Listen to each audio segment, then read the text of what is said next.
Hi, my name's Ash from Discover Play Therapy and Counselling Services and the Family Systems Hub.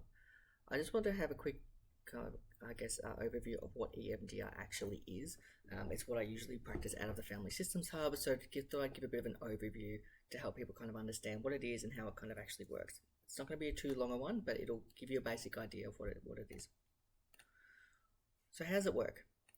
Well, it works by overstimulating the working memory through bilateral stimulation. I know, a lot of big words, it's ridiculous, but I'm going to explain a little bit more. Imagine that memories get stuck in your body, not in the logical part of your brain, but in the emotional part. And so what happens is when we're trying to process, because it's stuck, the body can't kind of move through it when we have experiences that overstimulate or overwhelm our nervous system. So the memories get stuck, right? And this is where you start to see things like trauma experiences or trigger points, PTSD. It uses the safety of the here and now with the therapist to be able to go back and work through the memories from the safety of now. Yeah? So imagine that there is a splinter in your finger. The body has this beautiful way of naturally wanting to push foreign bodies out of your body. Right? So if you get a splinter, if you wait long enough, eventually the body will push it out of the surface and you can take it out and you're fine. Sometimes splinters do get stuck and they need a little bit of help. And that's when we'd usually go to a doctor, we'd go through, we'd pick at it, and we'd remove it.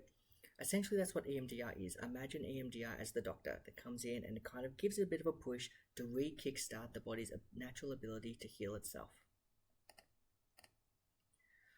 So how the model is actually run in 8 phases, right? And I've kind of listed them there.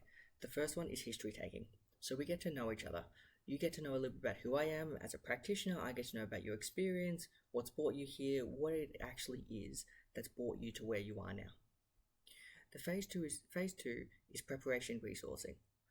Do you have all of the necessary skills and tools that you need between sessions to be able to bring yourself back to a sense of safety and calm? You might. Awesome. You might not.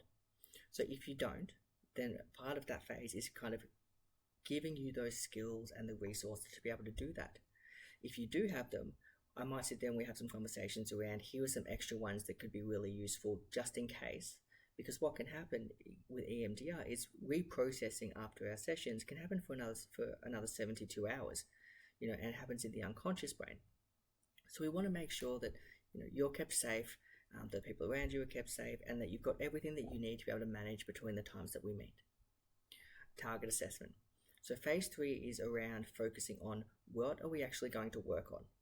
Let's make sense of what we're going to target, what we're going to pick, and how it connects to what the challenge is. So that's how we're kind of drawing a bit of a mind map around it. The 4th phase is what everyone knows as desensitization, and that's the one you'll usually see in the videos where people are kind of waving their fingers back and forth and all that kind of stuff. So it does work. That's what's called bilateral stimulation. It's using both parts of the brain by having something that goes across both of the axes to connect the logic and the emotional parts of the brain. Installation is phase 5. Now, installation is around looking at not just getting rid of some of the bad stuff, but also putting good stuff in. What would we like to believe about these challenging memories? What is it that would help us create some resilience in this? So they call it install, but what it's actually around is reinforcing the positives. Body scan. So this phase is around checking in with ourselves to kind of imagine that we're going in for a full body MRI, right? And when you close your eyes, the scan goes from the very tips of your head all the way down through your body, through all of your limbs, to your tips of your toes, and then back up. Is there anything left relating to these memories that we're kind of working on that's still left that you feel? Not that you think, but that you feel. Closure is where we've naturally come to a closure of our time together. We reflect on it. And this is always an interesting one where phase 8 is actually reevaluation.